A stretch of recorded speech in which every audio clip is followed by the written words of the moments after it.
Welcome to దండోర media. నేను మీ జయన్న మాది. నిన్న నుండి సోషల్ మీడియాలో, పేపర్లలో విపరీతంగా చర్చ జరుగుతున్నటువంటి పేరు అమరావతి. ఏంటి ఈ అమరావతి పేరు మీద ఇంతగా చర్చ జరగడానికి ప్రధాన కారణం అంబటి రాంబాబు గారు, అదేవిధంగా పేర్ని నాని గారు. నిన్నటి దినాన అంబటి రాంబాబు గారు, పేర్ని నాని గారు ఉండవల్లిలోని కలెక్టర్ కార్యాలయానికి కలెక్టర్ను కలవడానికి వెళ్తున్నటువంటి సందర్భంలో అక్కడ జరిగినటువంటి సంఘటనని మనం ఒకసారి చూస్తే, అమరావతి ప్రాంతంలో ఉన్నటువంటి రైతులు, అమరావతి రాజధాని కావాలనుకున్నటువంటి రైతులు, అమరావతికి భూములు ఇచ్చినటువంటి రైతులు, అమరావతి ఆంధ్రప్రదేశ్ రాజధాని అని చెప్పుకోవడానికి గర్వపడుతున్నటువంటి రైతులందరూ కూడా ఎవరైతే వైసీపీ నాయకులు ఉన్నారో వాళ్ళందరినీ అడ్డుకోవడం జరిగింది. గత కొన్ని రోజుల ముందర ఎవరైతే అమరావతిలో కొందరు వ్యక్తులు వైఎస్ఆర్సీపీ పార్టీ అధినేత అయినటువంటి జగన్మోహన్ రెడ్డి గారిని కలవడం, వారు అమరావతిలో మాకు కొన్ని ఇబ్బందులు ఉన్నాయి, ఫ్లాట్లు ఇవ్వడం లేదు, మా భూములు బలవంతంగా తీసుకుంటున్నారు అని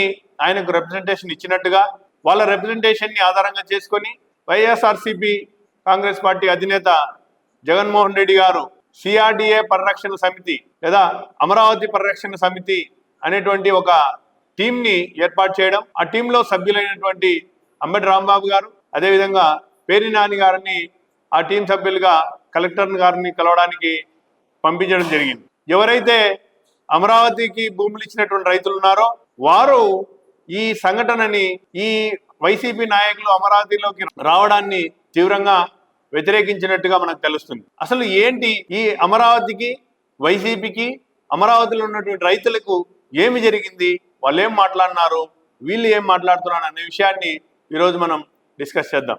ఆంధ్రప్రదేశ్ రాజధాని అమరావతి అని చెప్పేసి 2014 ఎలక్షన్ల తర్వాత గౌరవనీయులు పెద్దలు నారా చంద్రబాబు నాయుడు గారు అమరావతి రాజధానిగా ఆంధ్రప్రదేశ్ని ఏర్పాటు కావడం జరిగింది. అమరావతి రాజధాని నిర్మాణంలో ఆయన చురుగ్గా పాల్గొంటుండడం జరుగుతుంది. ఎవరైతే అమరావతికి రైతులు భూములు ఇచ్చినారో వాళ్ళకి ఫ్లాట్లు కేటాయించడం, ఆ భూముల్లో అమరావతికి కేటాయించినటువంటి భూముల్లో డెవలప్మెంట్ యాక్టివిటీస్ చేయడం, శాసన నిర్మాణాలు, అదేవిధంగా హైకోర్టు నిర్మాణాలు, అదేవిధంగా వివిధ విద్యా సంస్థల నిర్మాణాలు శరవేగంగా చేపట్టడం జరుగుతుంది. అయితే ఇక్కడ 2019లో అధికారంలోకి వచ్చినటువంటి వైఎస్ఆర్ కాంగ్రెస్ పార్టీ అమరావతి రాజధాని మాకు ఇష్టం లేదు అని చెప్పడం, అమరావతి రాజధాని కాదు, ఆంధ్రప్రదేశ్కి 3 రాజధానులు ఉండాలి, కర్నూలుని న్యాయ రాజధాని, అదేవిధంగా అమరావతిని శాసన రాజధాని, విశాఖపట్నంని పరిపాలనా రాజధానిగా పెట్టాలని చెప్పేసి వాళ్ళు ప్రతిపాదించడం, ఆ విధంగానే వాళ్ళు 2019 నుంచి 2024 వరకు అడుగులు వేయడం మనం చూస్తున్నాం. వివిధ సందర్భాలలో వైఎస్ఆర్ కాంగ్రెస్ పార్టీ నాయకులు అమరావతి గురించి, అమరావతిలో ధర్నా చేస్తున్నటువంటి రైతుల గురించి, అమరావతి పరిరక్షణ సమితి సభ్యుల గురించి, మహిళల గురించి వాళ్ళు విపరీతమైనటువంటి వ్యాఖ్యలు చేయడం, ఆ వ్యాఖ్యలను ఈరోజు అమరావతి రైతులు గుర్తు చేసుకుంటూ, మీరు ఎలా ఆ రోజు ఆ విధంగా తీవ్రమైనటువంటి వ్యాఖ్యలు చేసినటువంటి మీరు ఈరోజు అమరావతిని పరిరక్షణ సమితి అని చెప్పేసి మళ్ళీ మీరు రావడం ఎంతవరకు సమంజసమని వాళ్ళు వ్యతిరేకించడం మనం గమనిస్తున్నాం. అమరావతి అనేటువంటిది ఒక శ్మశానం అని, అమరావతి అనేటువంటిది ఒక భ్రమరావతి అని, అమరావతిలో జనాలు ఎవరు ఉండరని, ఉండడానికి ఇష్టపడరని చెప్పేసి అధికారంలో ఉన్నప్పుడు విమర్శించినటువంటి వైసీపీ నాయకులు ఈరోజు అమరావతి పరిరక్షణ సమితి అనేటువంటి పేరుతో మళ్ళీ ఎలా వస్తారు అని చెప్పేసి రైతులందరూ వ్యతిరేకించడం మనం గమనిస్తున్నాం. అయితే ఇక్కడ ఆంధ్రప్రదేశ్ ప్రజానీకం,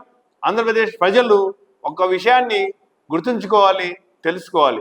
ఏంటంటే మనకు 2014లో ఆంధ్ర తెలంగాణ విడిపోయినప్పటి నుండి ఈ రోజు వరకు ఆంధ్రప్రదేశ్ రాజధాని ఏది అని చెప్తే ఖచ్చితంగా అమరావతి అని చెప్పుకోవడానికి గర్వపడాలి, గర్వించాలి కూడా. కాబట్టి రాబోయే కాలంలో అమరావతిని పరిరక్షించుకోవడం కోసం అమరావతి రైతులే బాధ్యత మాత్రమే కాదు, ఆంధ్రప్రదేశ్ ప్రజానికాన్ని కూడా బాధ్యత అని మరొకసారి మనము గుర్తుంచుకోవాలి.